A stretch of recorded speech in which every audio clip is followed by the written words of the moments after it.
There's no activity. There's nothing in the area. It's like the animals are staying away from Kevin's campsite. Kevin planned to go camping on his own, so he decided he would need to take a class on how to survive the Alaskan wilderness. He flew from Sacramento to Juneau, Alaska, where he commuted his way up to Glacier Bay National Park. When he arrived at the park's headquarters, he went up and introduced himself to the park rangers that were working there. He told them he'd be over near the Wolf Point area, which was an area right against the water, and he said he was going to be here for about 3 weeks. He planned on leaving on October 10th.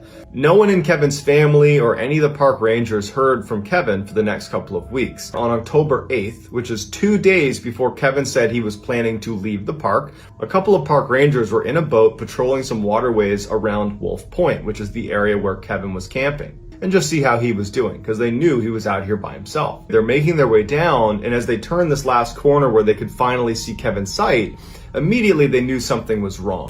The first thing they noticed was Kevin's tent was not in the area that it was supposed to be in. There was kind of a designated spot on the soil where you'd place your tent, but his tent was actually down a few meters on this beach that butted up against his campsite, and some of his gear was outside of his tent, like you had placed it outside. As they're looking at his tent, they realized that the top strut that kind of held the top of the tent together was folded down. It looked like it had broken right in the middle. They called out for Kevin. He was nowhere around, and they kind of rationalized what they saw. They thought, he's leaving in a couple of days. My guess is he's probably preparing his campsite for an exit. Maybe he went out to, go on a day hike or something. I'm sure everything is fine. So they leave and come back the next day just to double check. And when they arrive, there's been no change. The tent is still sitting down on the beach with that strut collapsed. His gear is sitting outside of his tent like his sleeping bag and sleeping pad. It's clear that Kevin has not been to this campsite since the last time they saw him, which was 24 hours earlier. So now they're outright concerned and they decide to launch a search for Kevin. They began flying little airplanes over the area where Kevin's campsite was and the surrounding areas. No sign of Kevin. They brought ground searchers with dogs onto his campsite. They're looking everywhere. No sign of Kevin, but they did discover at his campsite that virtually all of the equipment you would expect to be at a campsite in Alaska of someone who's staying there for a few weeks, well, it was all there. He had his backpack fully packed as if he was going to go on a hike. It had food, it had extra clothes and water. It was all packed right up against a tree. All of his sleeping equipment and his cooking equipment. And oddly, there was lots of food that Kevin still had left at his campsite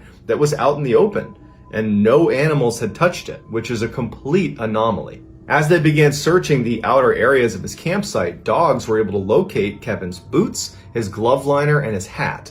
They were tucked away in this gully about a half-mile away from this campsite. That they were not visible to the naked eye. It took dogs finding it to locate these items. After finding these items, the early speculation was it looks like Kevin was attacked by bears or some other predator. But the park rangers, who knew this area extremely well and had seen other bear attacks, said, I don't think this is a bear attack, because there's no sign of a death struggle anywhere at his camp. There's no activity. There's nothing in the area. It's like the animals are staying away from Kevin's campsite.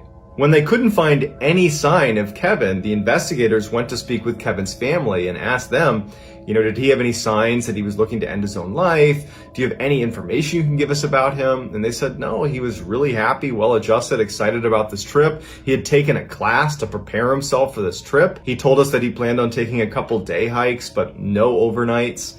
And he had no plans to meet other people while he was there. He was just looking to be on his own in nature. But after just a few days, they had to call the search off because there was no sign of this guy. He was just gone. Knowing that all of Kevin's gear was still located at his campsite means he did not leave to go on one of those day hikes that he had told his family that he might be going on. Because going into the wilds of Alaska without your gear is a death sentence. So Kevin must have been at his campsite when something horrible happened to him. But we know it wasn't an animal attack because there was no sign of that and no animals were coming near this campsite. So if it wasn't an animal attack, then what was it that caused his tent to shift down to the beach and have his gear strewn about on the sand and have his boots and glove liner and hat be located a half-mile away in some gully?